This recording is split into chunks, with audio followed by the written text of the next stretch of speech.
Good evening, one and all. Am I audible? Please give me thumbs if I'm audible. Good evening. Yes. Yes.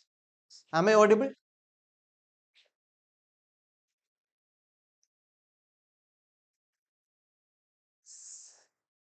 Please give me thumbs up in the chat box if I am audible there.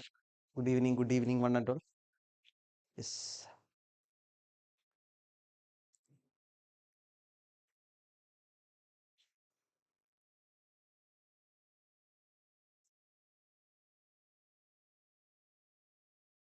Good evening. Yes.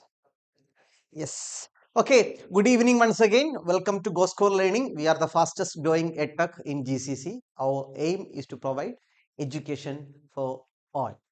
Okay, my name is Rahul. I am from the physics department of Gosco. Okay, so as you are, all of you are in the era of your board exams, right? So I hope the last chemistry exam was pretty good. And today, on Monday, we are going to write physics exam, right? So we can rock in that exam. So today, what we are going to discuss is the last chapter of grade 12 physics, which is semiconductor right? So semiconductor electronics that we are discussing. So there is a peculiarity for this chapter. Do you know what is the peculiarity of this chapter? So this is the last chapter, sir. So not that kind, there is some another peculiarity for this particular chapter. What is that? What is that? Anybody? So as you know, the exam is for 70 marks, right? So out of which 7 mark questions will asking from this particular chapter, 10 percentage. So 10 percentage of mark you can obtain from this chapter. So on my words, this is the easiest chapter that you have in grade 12. This is one of the easiest chapter that you have in. So some others are tough chapters, not like that. Comparing to that, this will be the easiest one. Okay, so that's why we can score 7 marks from this. Okay, so that is offer that I am giving. So today I think hope we can cover most of the portion in this class. So 7 mark question will be asked from this chapter. So what about other chapters? There is no chapter wise weightage for any chapter in grade 12 physics. Okay, so there is a group wise weightage. Some in some particular group there will be 2 chapters or 3 chapters, like that. So from that group of chapters they will be asking 12 mark question, of 17 mark question, 18 mark question, like that. So this is a group containing only one chapter. That's why I am ensuring you only 7 marks that can be asked from this particular chapter. Okay, so easy, right? So in this chapter, as you know, the name semiconductor. So what we are going to discuss in this particular chapter is what is semiconductor. So what are the types of semiconductor? Then its properties, little bit properties like uh, valence band, conduction band, like that. So classification. So how we are getting different types of semiconductor. Then it's semi PN junction. What is a PN junction? Then what is PN junction diode? Then its properties, forward by and forward bias and reverse bias. And last one, it is what is nothing but rectifier. So these are the some topics that we are going to discuss in this chapter. So it is, that's why I told it is very easy chapter. It is very easy to understand, right? So we can move into the topic itself. Semiconductor, right? So semiconductor. What is semiconductor?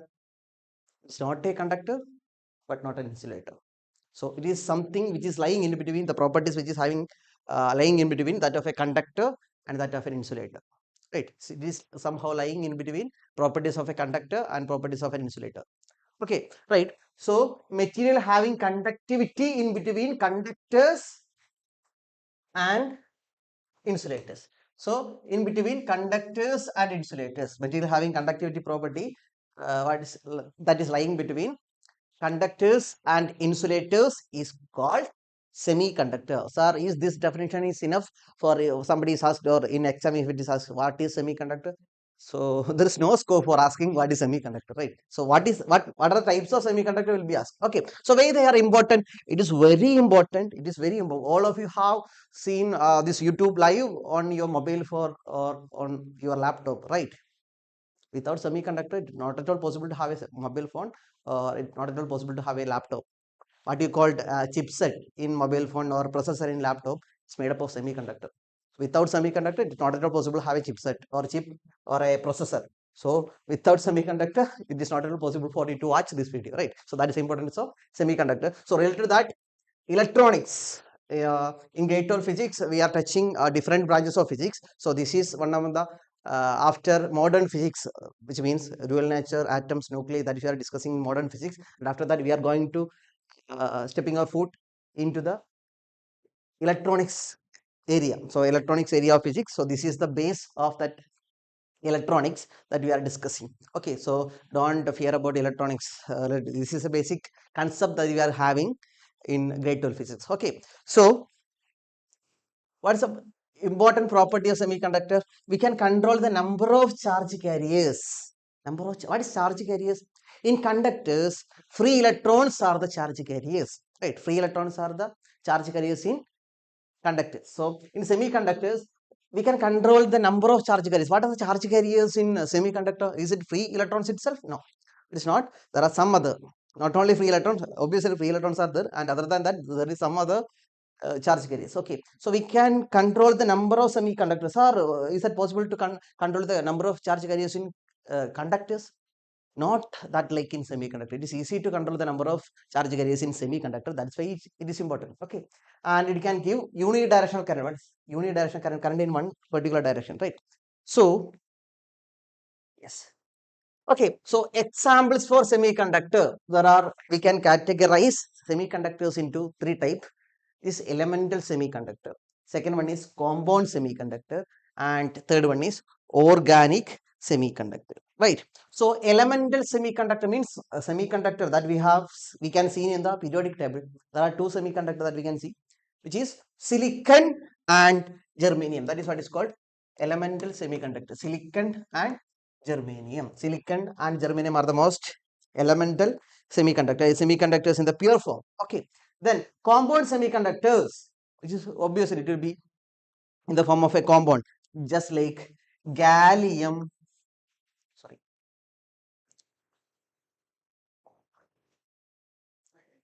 gallium arsenide and indium phosphide. What is that? Gallium arsenide and indium phosphide are the compound semiconductor, and both of these are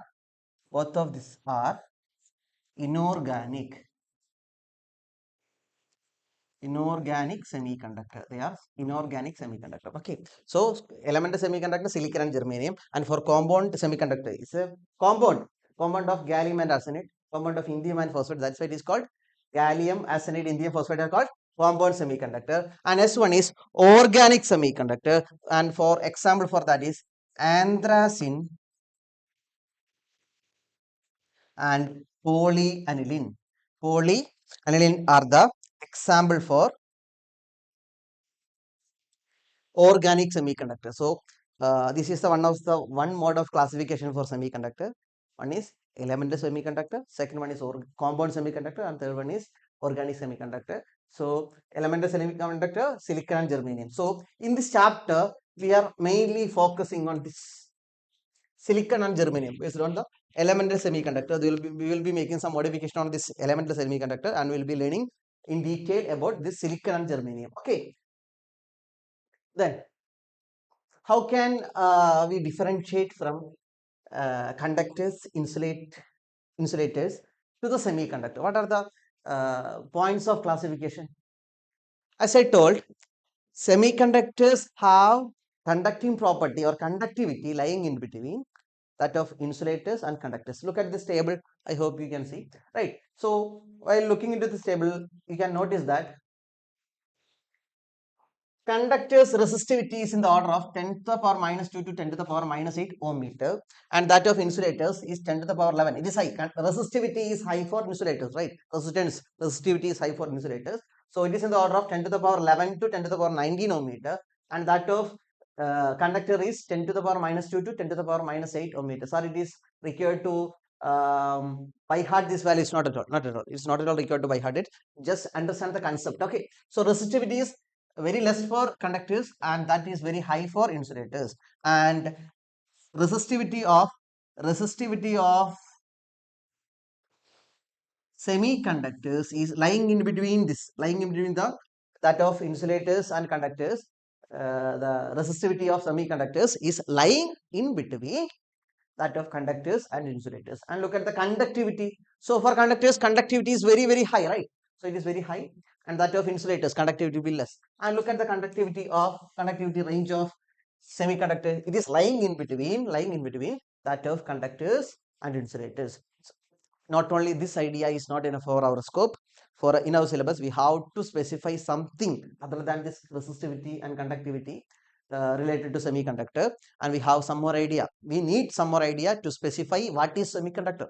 Okay, so we can simply we can mention semiconductors which is having resistivity lying in between conductors, that of conductors and insulators, or semiconductors is that material which is having conductivity lying in between that of conductors and insulators. Okay, so this is a basic idea. This is a basic idea. If someone is asked what is semiconductor, you can give the explanation on the basis of this. Okay, so and further we need this energy band. Energy band. There are three energy band that you have to discuss. That is conduction band. Sorry, there are two energy band that you have to discuss: conduction band and valence band. Okay, so in grade 12 chemistry, the first chapter which is solid state. Now it is not for you, right? So that chapter is not currently deleted chapter for you. And now in that solid state chapter, there is a topic related to crystal lattice, like that. Okay, so here, as we are not aware about now the grade 12 students didn't go through the chapter solid state, we are not that much aware about crystal lattice and all. Okay, so I can't explain in detail on the basis of that, but I can give you a little bit idea regarding that. Okay, then so conduction band means, before I can explain valence band. Okay, so what is valence band? You are aware about valence shell. What is valence shell? Those shell in the outermost shell of an atom is called valence band. Okay, so the energy band formed by the valence electrons is called valence band. What is valence band? The energy band formed by the valence electron. What is valence electron? Electrons in the valence shell. What is valence shell? The outermost shell of an atom is called valence shell, right? So the energies of the valence shell electron is called valence band. So it is called valence band. It's a band of energy, right? It is not a specific value. It's a band of energy, like just like person who got 90% to 10%, 100% is said to be A plus, right? According to your mark scheme, mark obtained 90 to 100 is referred to as A plus grade, right? So this is a band actually. 90 to 100 is a band for A plus. 90 to 100 is a band for A plus. Just like energy band means sometimes, okay, I can say 3 electron volt to 5 electron volt. This is a band of energy. It's a band of energy. So this is not a specific value. In between this value, either 3.1 electron volt, 3.2 electron volt, 4.5 electron volt, any values it can occupy. So this is a band. So not a specific energy, a band of energy. That's why it is called energy band. Okay, so this is a range of energy processed. That is what is called energy band. Okay, so the range of energy processed by valence electron is called valence band. Is that okay? Did you get it? Then what will be conduction band? What will be conduction band? The range of energy possessed by conducting electrons or free electrons. Conducting electrons or free electrons. Okay. So the range of energy possessed by conducting electrons or free electrons is called conduction band. What is conducting electrons or free electrons? Imagine a conductor. So in a conductor, as we have learned in chapter 3 current electricity, in conductors, what do you have? There will be free electrons are the charge carriers, right? So these free electrons are said to be conducting electrons. The electrons are the conducting electrons, and the range of energy possessed by those conducting electrons is said to be conduction band. Okay, so in normal situation, in the case of insulator, is there any charge carriers? Is electrons are there for carrying charge? No. In the case of electrons, there is no charge carriers. That's why it is called insulator, right? In conductors, there are free electron which is charge carriers, right?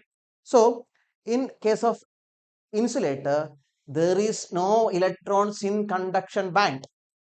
Did you get it? Once there are electrons in conduction band, it will be conducting electricity. In insulators, there is no electrons in conduction band. That is why it is called insulators. In the case of conductors, there are electrons in conduction band. The range of energy possessed by these conducting electrons are called conduction band. So, in the case of insulator, there are conducting electrons, or the energy possessed by the range of energy possessed by those conducting electrons is called conduction band. And valence band is denoted by the letter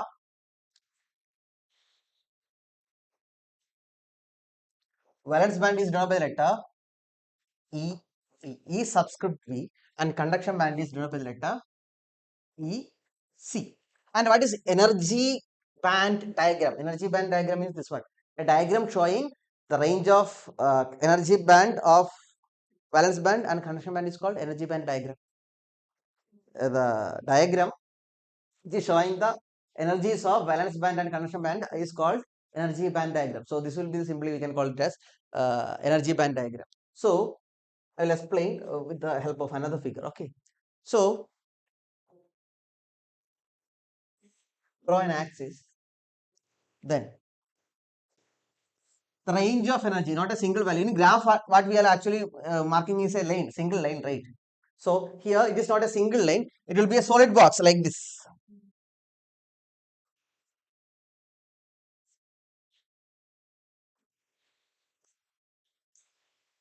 Yes.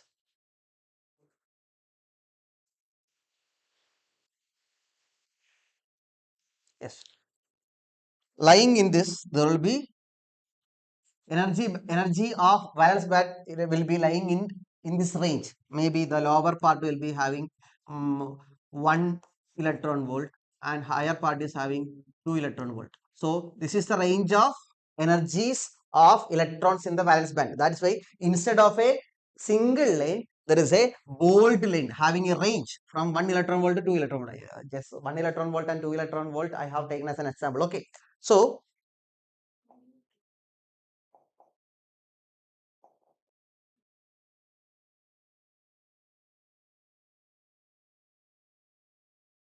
this lower part, say for example, this lower part is having 1 electron volt and higher part is having 2 electron volt. So from 1 electron volt to 2 electron volt will be the energies of the electrons in the valence band. So that's why it is a band. Instead of a single line, this will be band. So this is, say, it is valence band. So taken the numbers I have taken as an example, okay, not a real values. And similarly, the range of energy possessed by once the electrons are in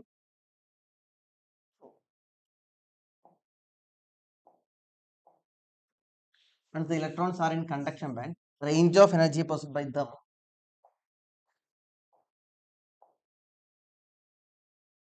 right? So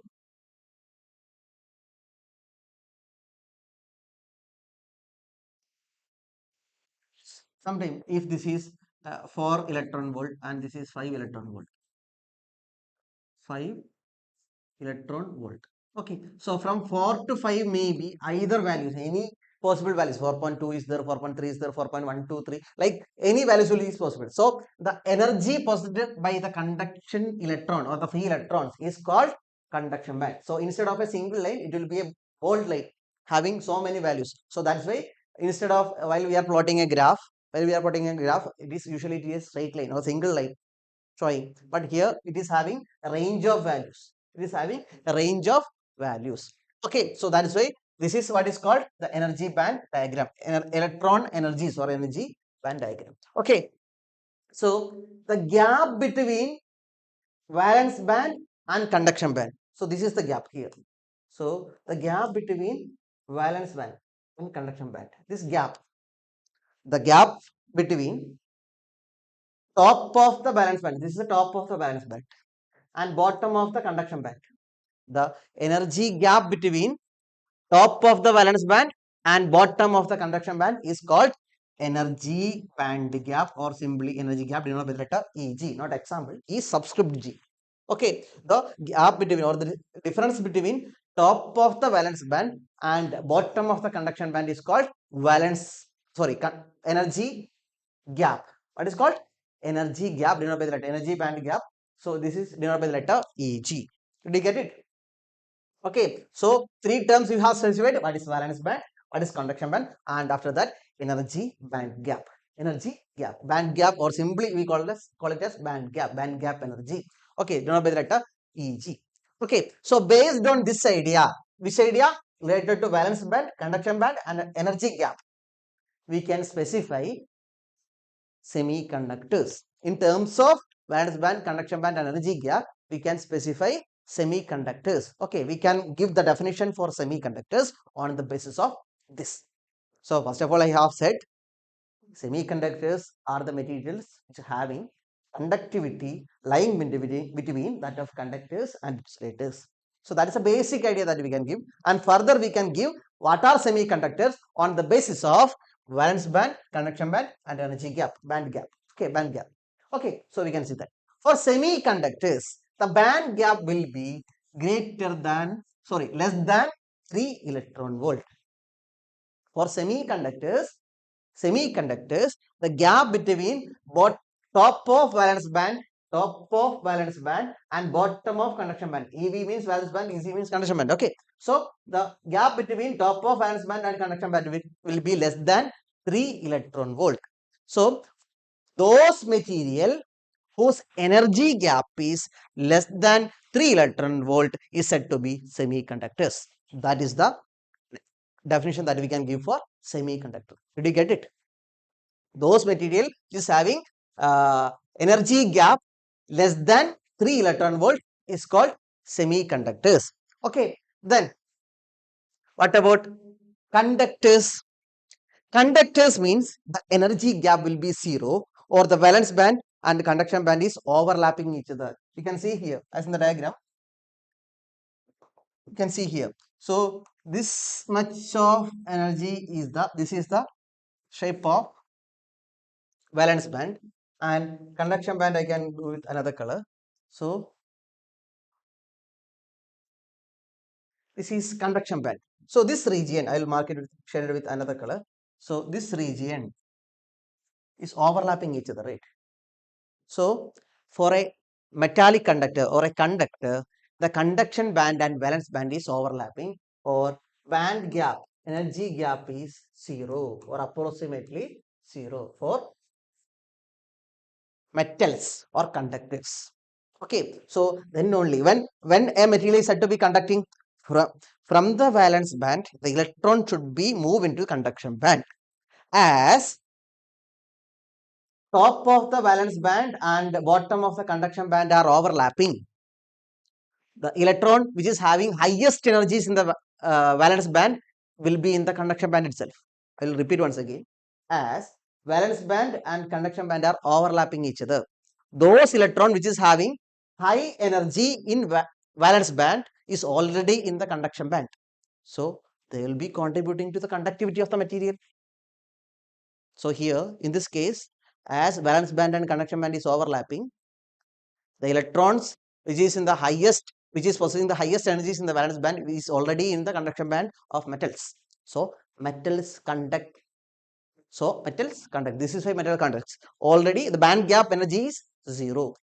The band gap is 0. That's why metals are conductors. In metals, in the case of metals, valence band and conduction bands are overlapping each other. So in exam, represent the energy band diagram of semiconductors, metals, and insulators will be asked.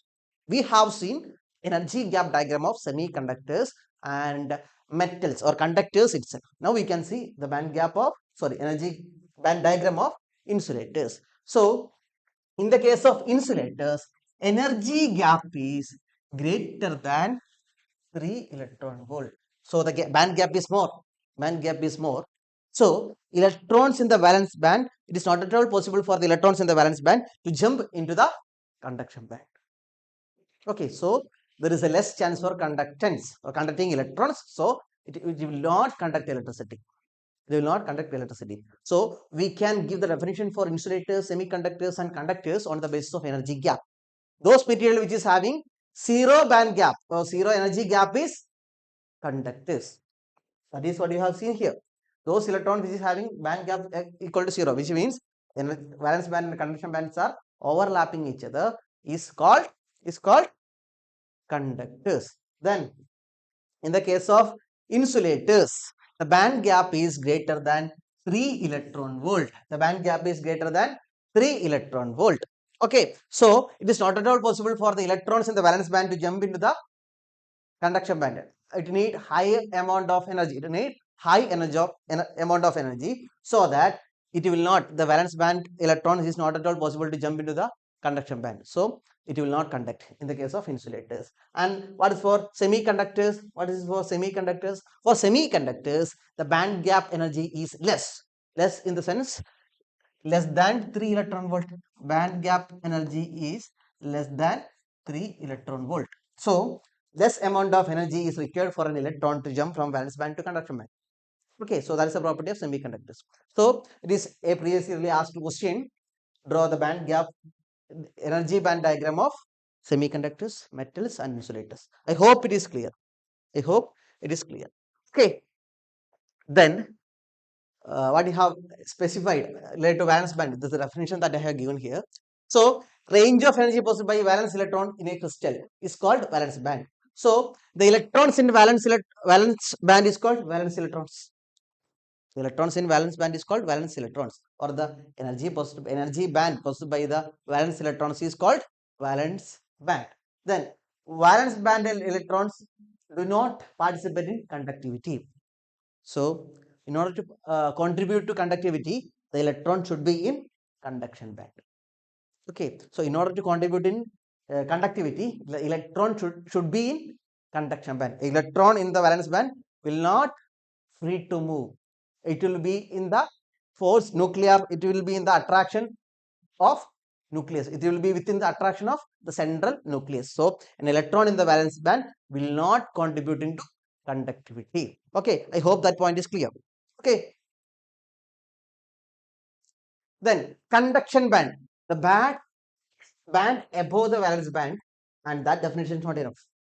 The range of energy possessed by free electrons or conducting electrons, the electron which is contributing for conductivity, is called conduction band. The range of energy, this is the definition. The range of energy is possessed by free electron. Free electron means the conducting electrons in the metals. Okay, so is called conduction bands. Okay, so there are two possibility. In conduction bands, there will be electrons, and in conduction band, there is no electron. Whenever there is electrons in conduction band, it is called conductors. Whenever there is no electrons in conduction band, it is called insulators. Okay, so in insulators, there is no electrons in conduction band. Whenever there is an electron in conduction band, it will be contributing to conductivity, so it will be turned into a conductor. Okay, so we can say that in the case of insulator, there is not at all, there is no more electrons in the conduction band. And in the case of conductors, there are electrons in the conduction band.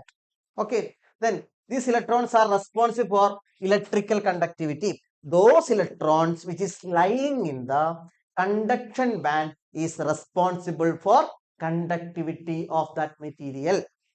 Okay, so whenever there is electrons in conduction band, that electron will be contributing for conductivity. Okay, so these are the basic ideas that we can give on the basis of conduction band. Okay, then energy gap that we have already specified. What is energy gap? Electrons in valence band may gain energy and jump. As I mentioned, electrons in the valence band may be jump into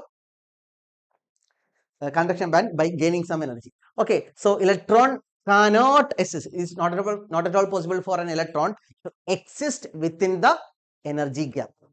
There are two possibilities. Either it will be exist in valence band, either it will be exist in conduction band. It is not at all possible for an electron to exist within the gap, energy gap. Okay, so as I mentioned in the diagram,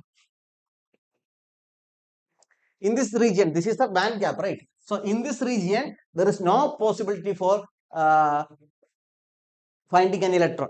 There is no possibility for finding an electron, or it is not at all possible for an electron to exist in the band gap. Either electron will be lying in the valence band or it will be in the conduction band. If electrons are only present in valence band, it will be an insulator. If electrons are present in conduction band too, it will be either semiconductor or conductor. Okay, I got I think you have got that point. Okay. That yes. For conductors, free electrons are there in the conduction band, so no energy gap in conductors. We have already mentioned that. For conductors, free electrons are there in conduction band, so it will be contributing for conductivity. Okay, so high energy band is there for insulators. High energy, not energy band, high energy gap. There will be high energy gap for Eg is greater than 3 electron volt. E is greater than 3 electron for 3 electron volt for insulators, as I mentioned. Band gap is high for insulators. Band gap is 0 for conductors. Band gap is less than 3 electron volt for semiconductors. This is the idea that we can give on the basis of band gap. Okay. Okay. So for semiconductors, energy gap is less than that of insulators. We have already seen this. Narrow band gap. Narrow band gap is existing for semiconductors. Okay. So now we are going to classify semiconductors. What are the different classification that we can give on the basis of yes. Okay, semiconductors. As I mentioned, two types of semiconductors are there. That is what we are going to discuss. Intrinsic semiconductor and extrinsic semiconductor. Look at the spelling long. Don't twist your tongues. Okay, extrinsic. Okay, keep practicing that. Extrinsic semiconductors, intrinsic semiconductors, and extrinsic semiconductors. Don't go for tongue twisters. Okay, so intrinsic semiconductor, extrinsic semiconductor. So further in this chapter, we are going to discuss about intrinsic and extrinsic semiconductor. What are the two types of semiconductor that we are going to discuss? Intrinsic and extrinsic. So, okay, we can look one by one. So first of all, intrinsic semiconductor. Okay, so what is intrinsic semiconductor? Semiconductors in the pure form. Semiconductors in the basic form. The natural semiconductors or the undoped semiconductor. Different definition that we can give. Semiconductors without any impurity. So each and every without any impurity, what is meant by pure, what is meant by natural, what is by basic. So semiconductor which is how we can see the elementary semiconductor that we have discussed, that we can see in the periodic table. So this is what is called intrinsic semiconductor. Semiconductor in the pure form. The pure form of semiconductor is called intrinsic semiconductor, or the natural form, or the basic semiconductors are called semiconductors. For example, silicon and germanium are the pure semiconductor. Silicon and germanium are the pure semiconductor. So which means if you are taking a piece of silicon, only silicon atom is the right. So that's why it is called pure, inborn, basic, or without any impurity. If you are adding some other materials into that, means it will be silicon with some other elements, right? So it is considered as impurity. So without any impurity, or in the pure form of silicon, pure form of germanium, they are called intrinsic semiconductors. Okay, so here concept of electron hole conduction. What is electron? You know what is hole?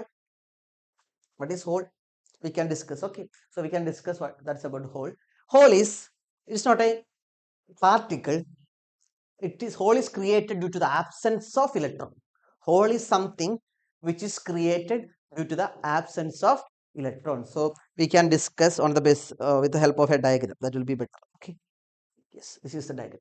Okay. So I think you know about crystal lattice. I have mentioned that term before while starting the class. So it is not a crystal lattice we have to draw in a three-dimensional diagram. It is not at all possible for us to draw in a two-dimensional diagram. That's why we have represented like this. So what is here?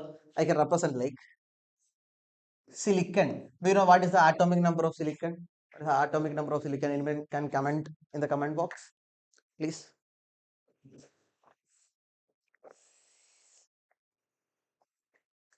Or you can comment about the number of valence electron.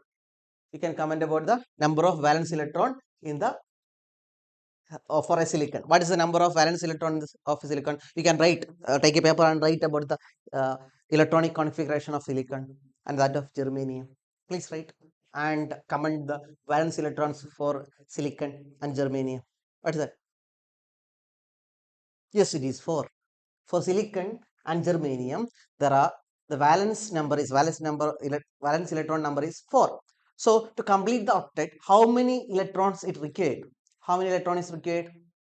It requires 4 electrons, right? It requires 4 electrons. So it will be forming covalent bond or ionic bond. It will be forming covalent bond or ionic bond.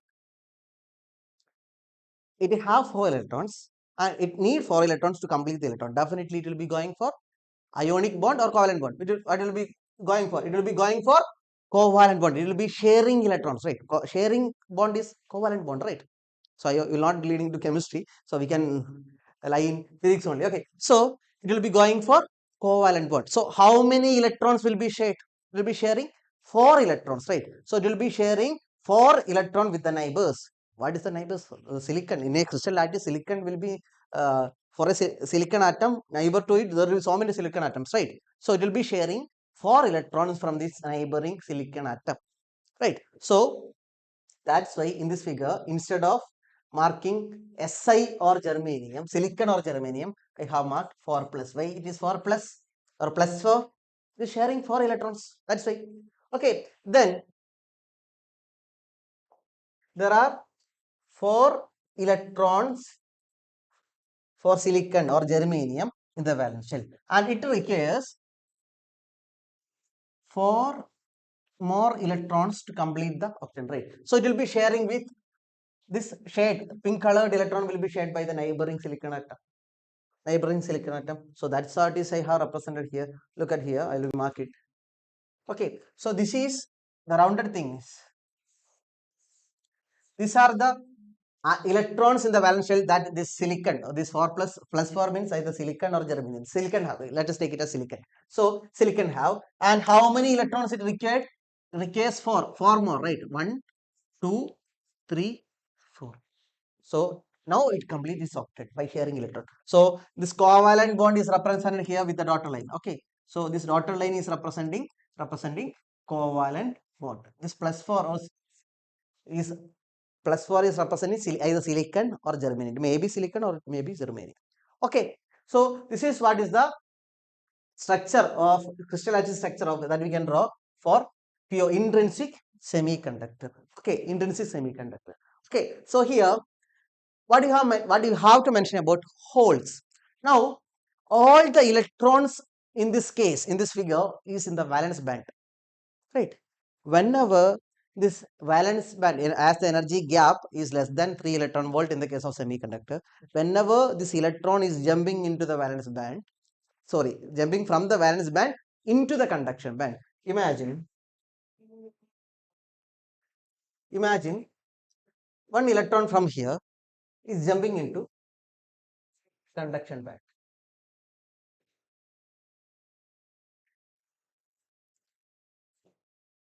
Jumped into conduction band. So it will be creating absence of an electron here, right? So it will be creating absence of an electron. So this absence of an electron will be having a positive charge. Electron is having negative charge, so it is neutral. So once the electron is total number of proton equal to total number of electrons. So now the structure is electrically neutral. Whenever this electron is jump from this valence band to the conduction band, it will be creating an absence of electron here, which is what is said to be hole, and it will be having a charge of positive. It will be having a charge of positive. Hole is not a particle. It is created by the absence of electron. Hole is not a particle. It is created by the absence of electron. Okay. So that is what is known as holes. So the thing that is created due to the absence of electrons is called holes. Okay. So in the beginning, I have mentioned like concept of electron hole conduction. What is that? So in the 0 Kelvin, there is no free electrons in case of semiconductors. So in the case of when the temperature is 0 Kelvin, 0 Kelvin, don't read it as okay. This 0 Kelvin. Okay. So in 0 Kelvin temperature or absolute 0 temperature, there is no free electrons in semiconductor. There is no free electrons in semiconductor means it is an insulator at 0 Kelvin. At 0 Kelvin, semiconductor will be act as an insulator. Why? There is no free electrons. There is no free electrons are lying in conduction band, right? So in the 0 Kelvin temperature, there is no electrons in conduction band, or there is no free electrons. Free electrons in the sense it is free to move within the lattice. Okay, so there is no free electrons. So there is no electrons in the conduction band means what is that? It is a will be act as an insulator. When temperature increases, electron will be gaining more energy, and this electron will be jumped into the conduction band. So once the electrons are there in conduction band, it is called free electrons. So these free electrons are reaching conduction band because of increase in temperature. Increase in temperature. So they are called thermally generated electron. Thermally generated electron. Thermally generated electron. Thermally generated electrons. So, as I mentioned, at 0 Kelvin, there is no free electrons in the conduction band. So, it will be act as an insulator. So, it is an important point. At 0 Kelvin, semiconductors will be act as an insulator. Why? There is no free electrons in the conduction band. So, when temperature increases, electron will be gaining energy, and this electron will be jumping into conduction band from valence band.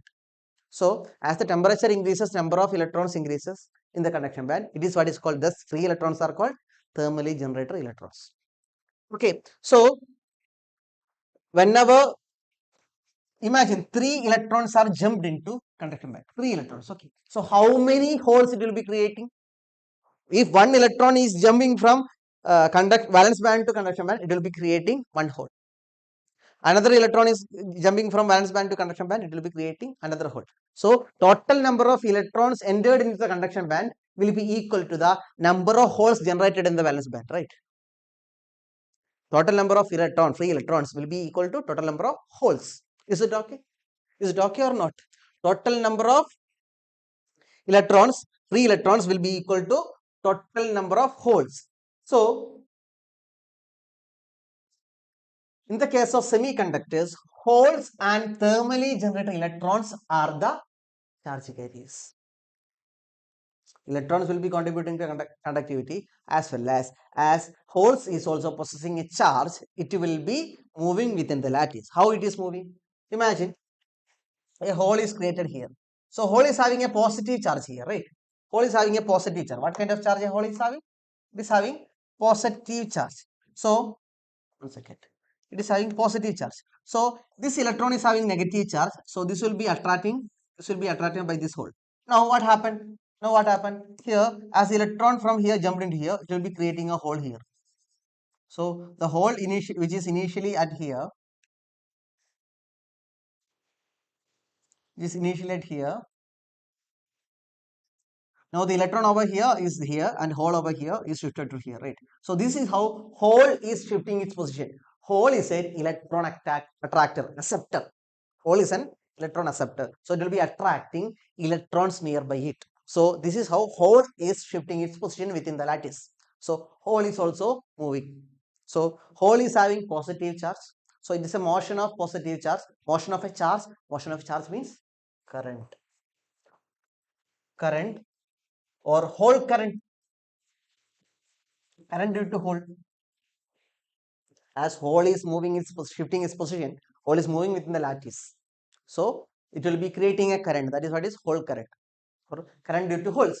So holes will be contributing to current or conductivity, as well as thermally generated electrons. Why it is called thermally generated electrons?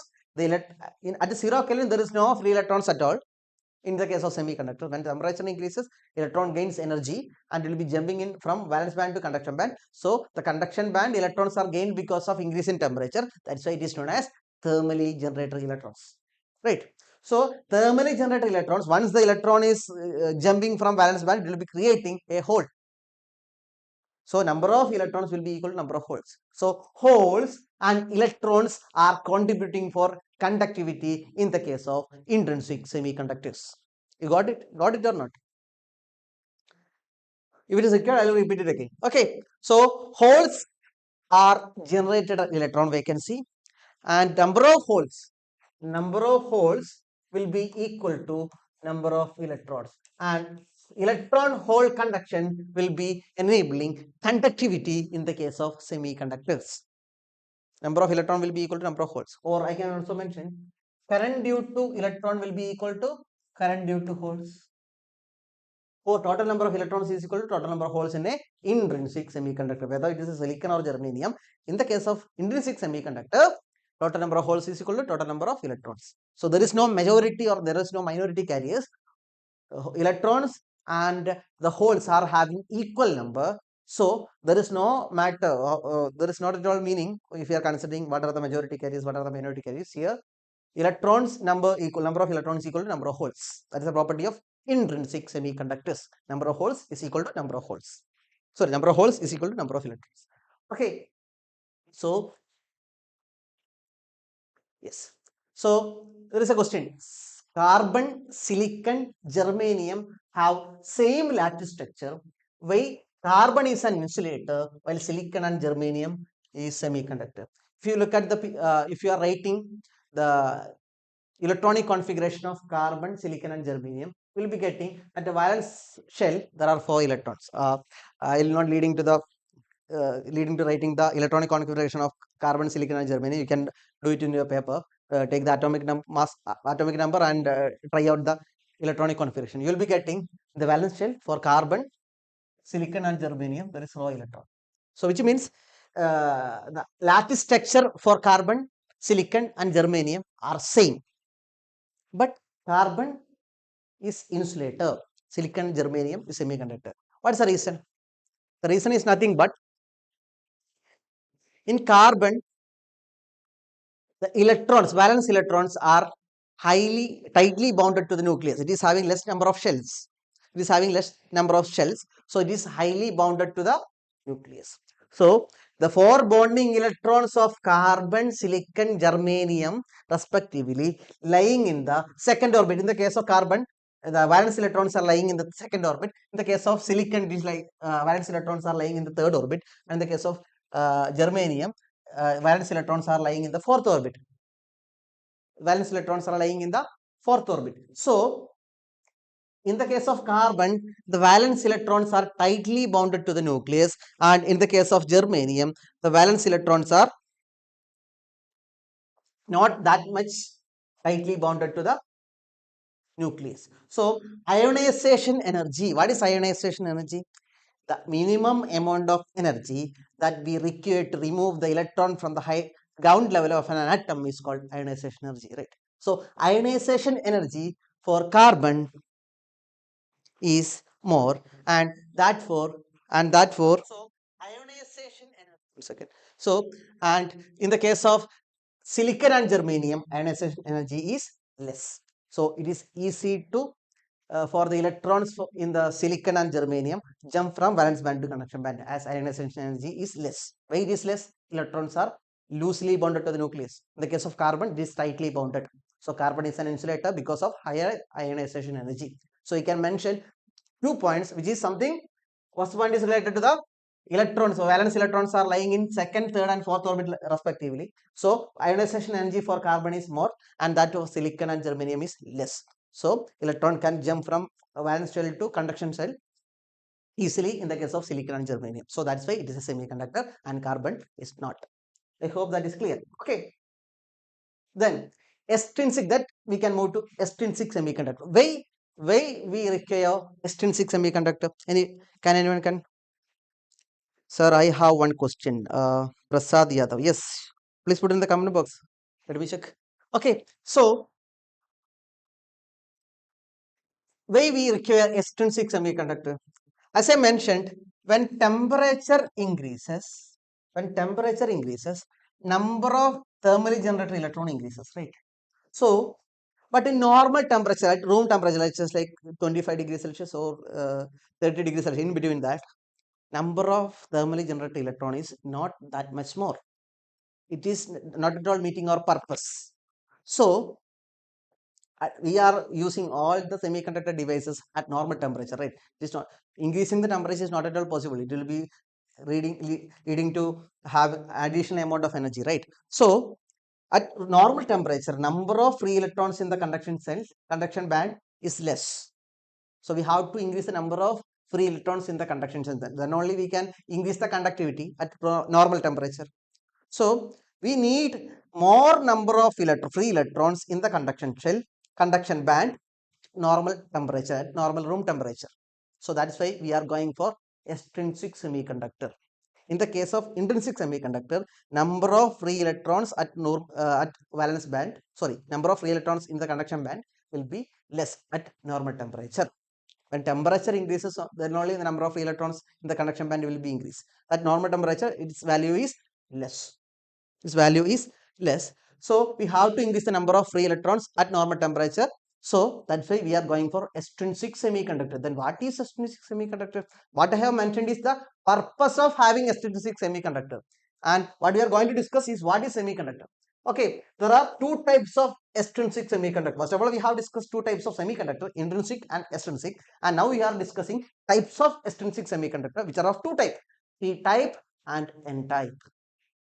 Okay, so what is P type? What is N type? Before we are moving to that, we have to learn about three things: doping, dopants, and doped semiconductor.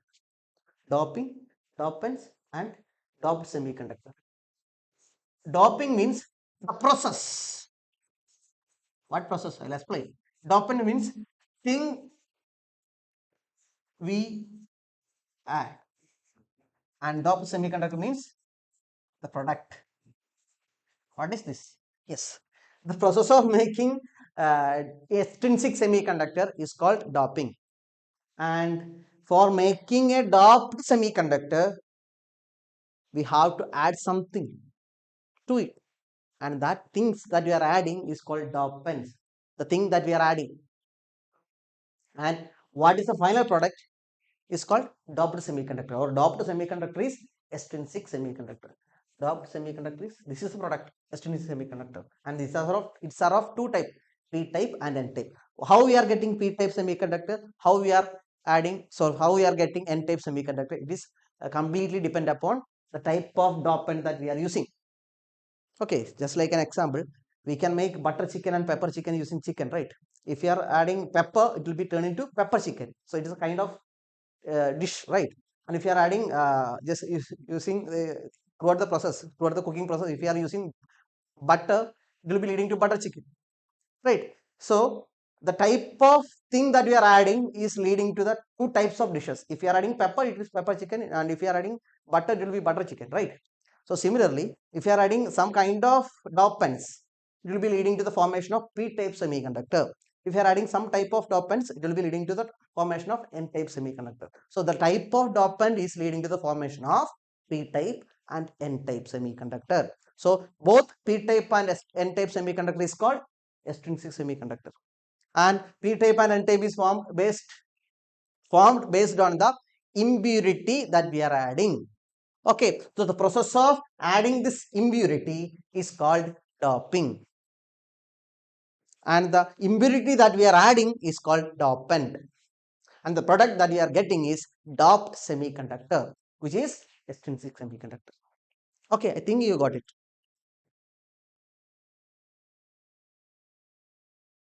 Okay, so here what is mentioned is what I have mentioned about why we are going for extrinsic semiconductor. That is already written over. I have explained it. Okay, conductivity of intrinsic semiconductor can be increased by adding some impurity. So adding in the sense ppm is enough.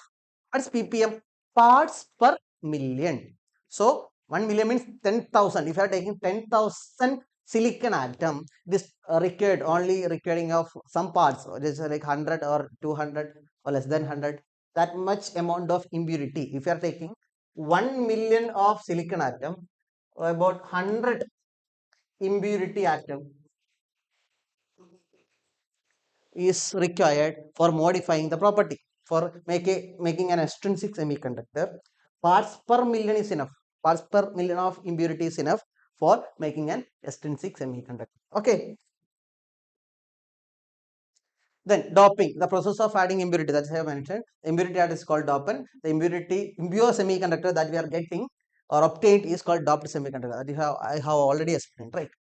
Then Ways of doping, it is not at all important. Okay, so two types of doping based on the impurity atom we are adding. How we are getting N-type semiconductor? N-type semiconductor is obtained if you are adding a pentavalent impurity atom. What is mean by pentavalent impurity? Comment, comment on the comment box. Let me see. What is mean by pentavalent impurity atom? Penta means 5, right? So if you are adding an atom which is having 5 valence electron, 5 valence electron, 5 valence, if you are adding 5 valence electron, it is what is called 5 valent electrons means pentavalent. 5 valence electron, it is called pentavalent. If you are adding an impurity which is having 5 valence electron, it will be leading to the formation of N-type semiconductor. How it is formed, I will be explaining. Okay, so example for pentavalent impurity is phosphorus,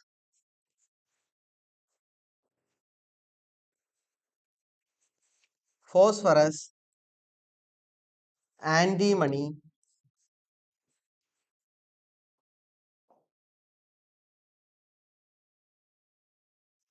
and arsenic. These are the example for pentavalent impurity that we can add. And p-type is formed when we are added impurity is trivalent impurity. What is that? Trivalent impurity. If you are adding trivalent impurity, it will be lead to the formation of p-type semiconductor. Example for trivalent impurity is boron, aluminium, and indium. Boron, aluminium, and indium are the examples for trivalent impurity. Okay, so if you are adding a pentavalent impurity just like phosphorus, antimony, and arsenic, it will be leading to the formation of N-type semiconductor. If you are adding a trivalent impurity just like boron, indium, and aluminium, it will be leading to the formation of P-type semiconductor. Okay, just a second.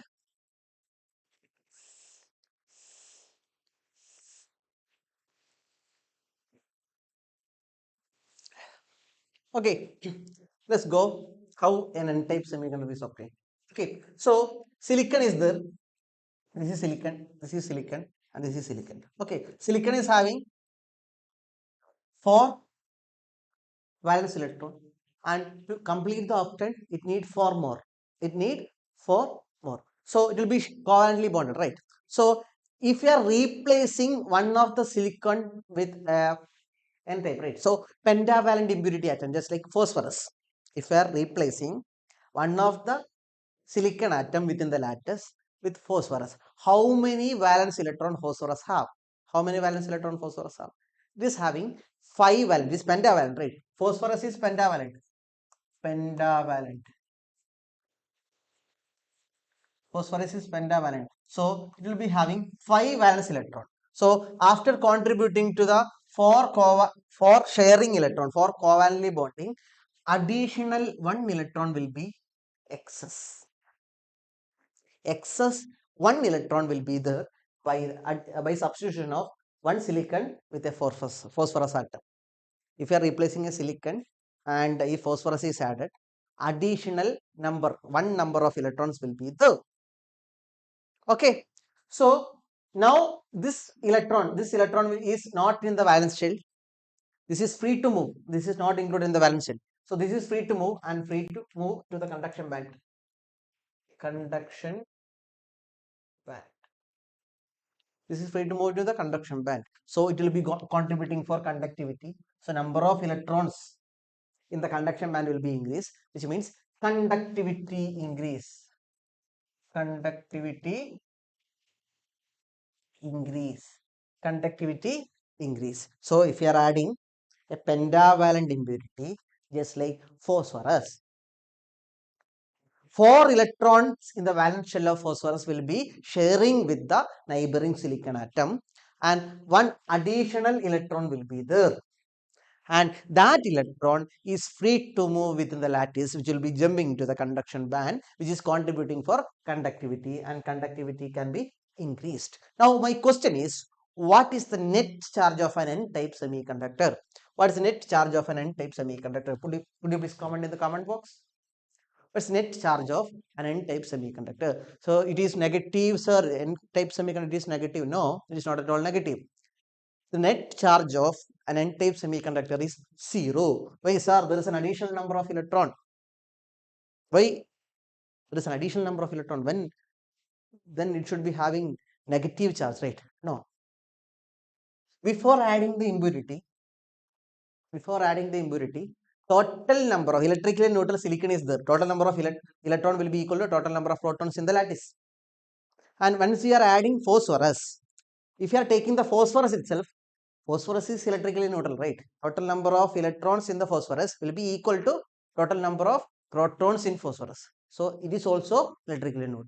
So electrically neutral intrinsic semiconductor that we are having, and if you are adding a dopant just like phosphorus, it is also electrically neutral.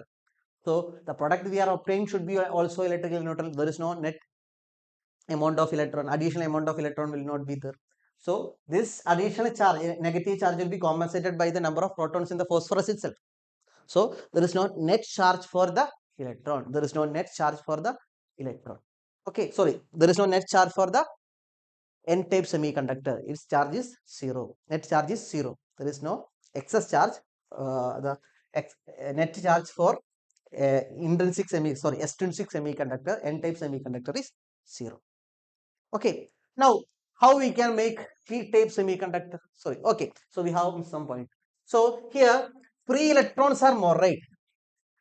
Here, obviously, if from this crystal lattice electron is jumped, it will be creating a hole here, right? It will be creating a hole. So number of electrons and holes will be there. And additional to that, one additional electron is created, right? So does this electron is creating any vacancy in the crystal lattice? Does this electron, which is free electron, is creating any additional vacancy in the valence band? No, right? So it will not creating a hole. This free electrons will not creating a hole, but electron jumping from the valence shell of silicon atom will be creating a hole. So as a result, free electron number will be more and holes number will be less than number of free electrons, right? So here number of electrons is more. Number of electrons is more than number of holes. Now here we come majority charge carriers and minority charge carriers. Okay, here we come majority charge carriers and minority charge carriers. So here in the case of n-type semiconductor, as the n-type negative, electrons are the majority charge carriers. What are the majority charge carriers? Electron. Number of electrons is more. Number of electrons is more because we are adding a phosphorus. It is pentavalent. So addition 4 valence cell is there. 4 is to be complete the octet, and additional one is there. So this will be contributing for the conductivity, which will be moved as a free electrons. So additional number of electrons is there. That electron will not creating a hole. Only hole is created by the electron which is jumping from the valence shell of silicon. So hole will be there, and other than that, number of electrons is more. So as a net effect, we will be getting number of electrons greater than number of holes. Did you get it? So which is the majority charge carriers in a n-type semiconductor? In n-type semiconductor, majority charge carrier is free electron. Majority charge carrier is free electron. And what are the minority charge carriers? Minority charge carriers is holes. Okay, so in an n-type semiconductor, number of electrons is greater than number of holes. So majority charge carriers is hole. What about intrinsic semiconductor? In intrinsic semiconductor, as I mentioned, there is no majority charge carriers. Number of electrons equal to number of holes for intrinsic. For intrinsic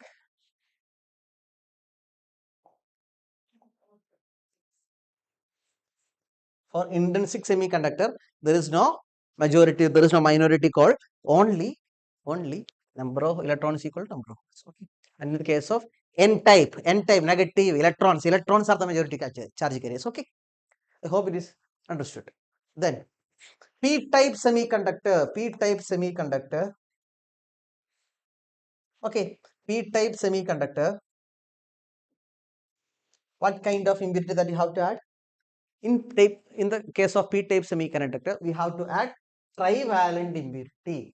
Trivalent impurity means if you are adding trivalent impurity, silicon or germanium is having 4 valence electron and 4 is need to be complete the octant, and if you are adding a trivalent impurity, only the impurity that you are adding can contribute only 3 electrons. So there will be a vacancy. There is a vacancy of electrons, right? And that vacancy of electron is called hole.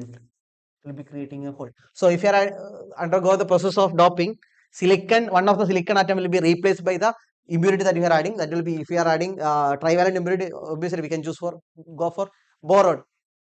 Okay, so boron if you are adding means what will be the result? What will be the result?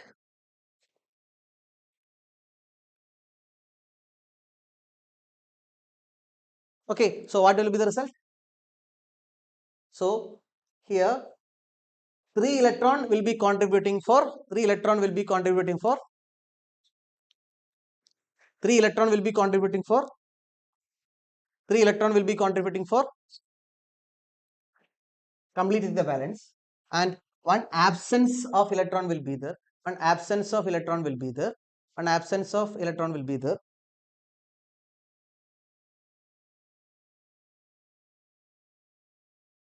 Okay, one absence of electron will be there. So this is how you mark the absence of electron. This is how I have marked the absence of electron. This absence of electron is called hole. So here the silicon lattice structure can't complete. One among the silicon atom is not at all possible to complete the octet. There will be an absence of electron. So absence of electron will be hole. It will be having a positive charge. So that's why it is a p-type semiconductor. Hole is having positive charge, right? So this is the case of p-type semiconductor. Okay. So here, if electron in the valence shell is jumped into the conduction shell, it will be creating a hole here, and here it is free electron. So number of free electrons over here and holes will be equal. And additionally, there is another hole here. So which number is more? Number of hole is more or number of electrons is more in the case of p-type semiconductor? Here, number of hole is more than number of electrons. Number of holes is more than number of electrons. Number of holes is more than number of electrons. So here holes are majority charge carriers. Holes are majority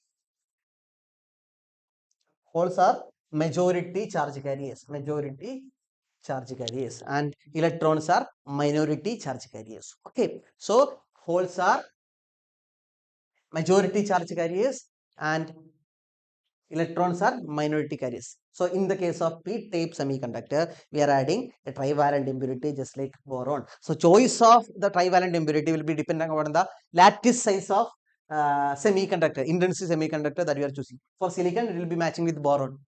And if you are using germanium, and the other example for trivalent impurity have to be choose according to the lattice size of number of shell should be matching with the impurity that you are adding.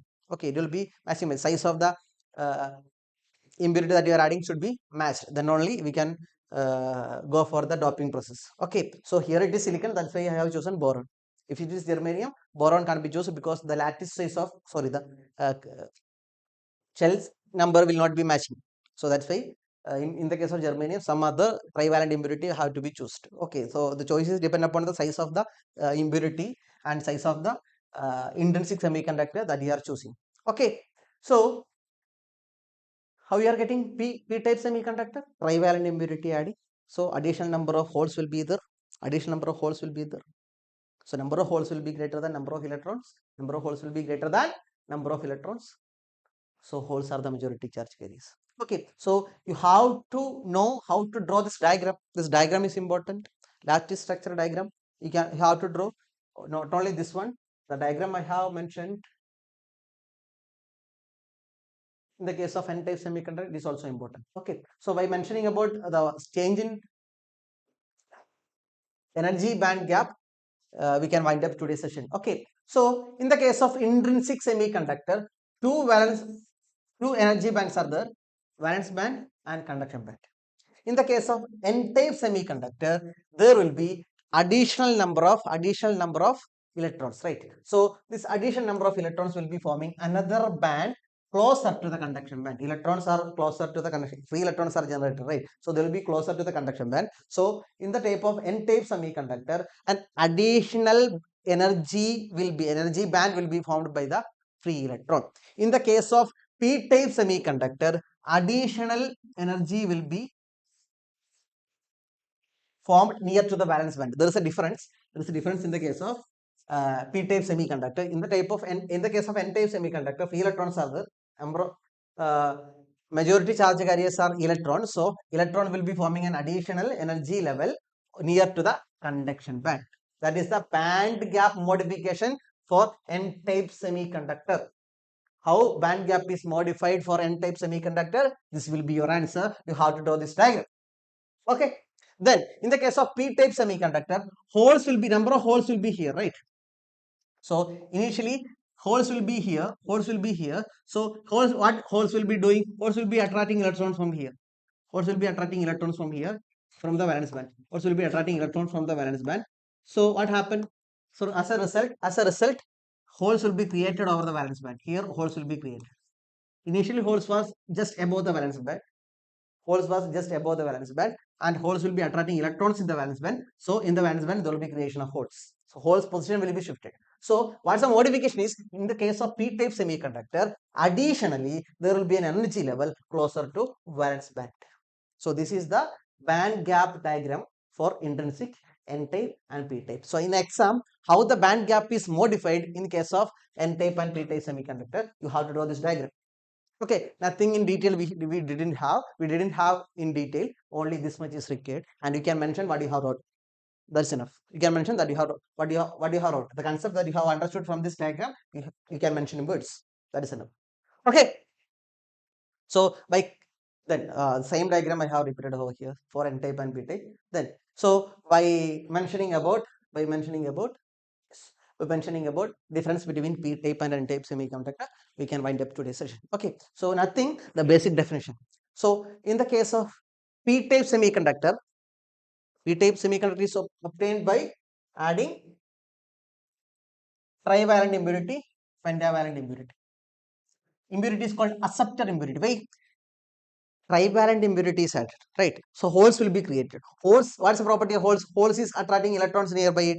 So it is called acceptor impurity. The absence of electron creating by the addition of trivalent impurity is attracting electrons nearby it. So it is accepting electrons. So it is known as acceptor impurity. I think you have got that point. Acceptor impurity in the case of p-type. P-type means holes. Holes is an acceptor of electrons. Holes is an acceptor of electrons. Holes is created by the absence of electrons. So it will have a tendency to attract electrons. So it is called as acceptor impurity. Got it? Right. So if it is acceptor, definitely it will be donor. It is donating free electrons to the conduction band. If you are adding n-type semiconductor, if you are adding pentavalent impurity, it is contributing additional 1 electron. Each impurity atom that you are adding will be contributing 1 additional electrons. So it is donating electron to the conduction band. So it is a donor impurity. It is a donor impurity. Okay, then in p-type semiconductor, holes are act as majority. P-type holes are majority carriers, and in n-type electrons are majority carriers, right? P-type holes are positive charge. P-type, so majority carriers are in p-type holes, and majority carriers in n-type are electrons. Okay, so in p-type semiconductor, conductivity is mainly due to holes. Conductivity is mainly due to holes, and in n-type semiconductor, the main conductivity is due to electrons, because number of electrons are more in n-type semiconductor. In the case of p-type semiconductor, number of holes are more. So more conductivity will be contributed by holes. Here in this case, more conductivity will be contributed by electrons. That's it. And additionally, take your note and write the difference between intrinsic semiconductor and extrinsic semiconductor. This was a previous question. Okay, so by listening to this session, it is easy for you to draw. So easy for you to write the difference between intrinsic semiconductor and extrinsic semiconductor. What are they? So you can first point you can mention the basic definition for intrinsic and extrinsic, and then give an example. Then some more additional points you can add based upon the idea that you have got through this session. Okay, so it is a previous question. Differentiate between intrinsic semiconductor and extrinsic semiconductor. What you have differentiate is between N type and P type. Okay. Okay. Any doubts? Any doubts are there? Means please put in the comment box. We have already completed 1 hour. Okay, right. Any doubts you have? Yes. Okay. Can I wind up the session? Right. Okay. So best wishes for your. So the electron and hole conduction in electron. Okay, nothing is there. Yes. By answering this question, we can wind up this today's. Okay. So the temperature coefficient of resistance for a semiconductor is positive, negative, zero, and none of the above. What is the answer? Temperature coefficient. Okay. What's the answer? Temperature coefficient. Okay. So we know that when temperature increases, number of electrons increases. Thermally generated electron increases, right? When temperature increases, thermally generated electron increases. So thermally generated electron increases means conductivity increases. Conductivity increases. Conductivity increases. Conductivity, not the symbol is C.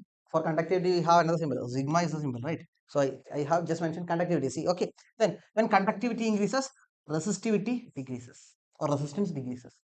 So I'll give you once again. Temperature increases, thermally generated electron increases. Number of electron jumping from valence band to the conduction band will be increases as temperature increases. So electrons, thermally generated electron increases means it will be contributing for conductivity, which means temperature increases, conductivity increases. So conductivity increases means resistivity decreasing, right? They are reciprocal to each other, right? So when conductivity increases, resistivity decreases. So as we can write a conclusion: when temperature increases, resistivity decreases. So temperature increases, resistivity decreases means negative temperature coefficient of resistance. Alpha is negative. Okay, so this is not a new thing. In the third chapter, current electricity, we have mentioned this, right? For resistors, alpha, temperature coefficient of resistance is positive. Temperature increases, resistance increases. For conductors, in the case of semiconductors, when temperature increases, resistivity decreases. Resistance decreases, which means alpha is negative. So answer is B, negative. Okay, in the case of conductors, it is positive. Okay, in the case of conductors, it is positive, and it is zero for insulator. Temperature coefficient of resistivity is zero for insulator. Okay, so positive for conductors, negative for semiconductors, and zero for insulators. Okay, got it. Okay, so wish you all the best for your board exam. Keep rocking and stay tuned for coming videos. Thank you.